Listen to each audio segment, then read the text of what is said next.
shock, I think. When I first saw the film, I thought they were amazing, but I was quite shocked because the only other film I'd seen similar was Halloween, and it had nothing like, you know, the kind of impact as Maniac. So I think that was the first reaction. And then coming out of the film, I just remember, I'll always remember this, you know, to me it was Robert Duvall came over, shook my hand, he said, "Good performance, kid." I thought, my goodness, there's this man, this wonderful man saying that to me. I'll always remember that, actually. And then we went and we had this wonderful party, and the first week, I believe, in that first week, Maniac was the #1 film, certainly in New York and all around.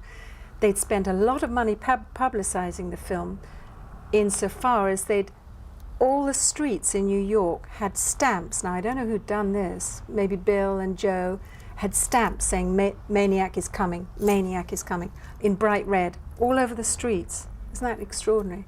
So they'd spent lots of money just by the tubes, by the subways. So the film did extraordinarily well the first week. And then there was a slight backlash, you know, then you had the women's groups. It went over to, I'd flown back by then, I'd flown back to England, I had stuff to do in England. And then Bill said, he said, you know, it's done so well, you've got to come over, there's an opening in Los Angeles. And I said, oh, okay, that sounds great, I'll come over for that. And Joe will be there, and Andy Garoni, the producer. So we were going to do that. And then the next thing I heard was that the women's groups in Los Angeles were up in arms about this film. They were going to demonstrate outside the theatre where it was going to be shown.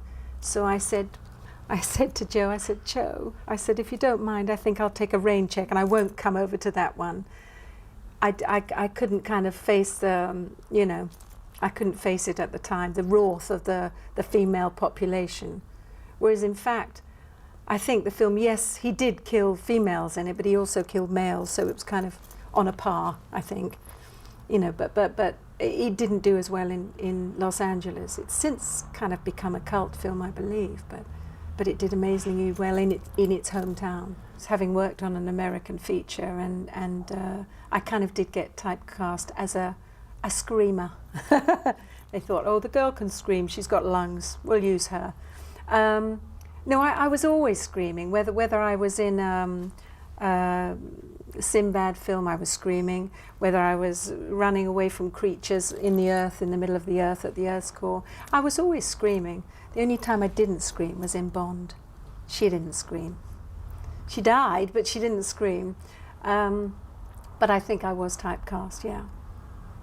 So do you consider yourself as a scream queen? No. No. No, I don't think so. No, nothing wrong with that. You know, there's nothing wrong with it, but I like to think I've done other things. I certainly think for the time, Maniac, Halloween, Maniac, a lot of those films, Tom Savini, Dawn of the Dead, and what was the other one, Sam Raimi's film, The Evil Dead. I think a lot of those films were very kind of revolutionary for new young filmmakers. It was a different time. It was interesting for me because I'd worked with the Gothic horrors, I'd worked with the kind of classic Hammer films, and this was a totally different experience working on Maniac. And that's why I think Maniac worked so well, because it had both. You had the graphic violence, some of it in slow motion, Tom Savini's head, but also you had the extraordinary depth that Joe gave to the film. His performance was extraordinary. I mean, it stands up today. I haven't seen it for a while, but I know, you know, it stands up as one of an extraordinary, fine performance on camera. I still watch them. I watch them like this, like a child. I don't like being on my own when I watch a horror film, really. I tell you, one of the films I saw which I thought was terrifying was the Clive Barker Hellraiser. I thought, and Nightbreed. To me, I thought that was absolutely terrifying. Extraordinary piece of filmmaking, but very frightening. I like romantic kind of comedy. I like something quite light, really. But I mean, having said that, it's been it's been maybe a bit of my trademark for quite a long time, so I have to keep up with what's going on. So I will still go and see them, absolutely.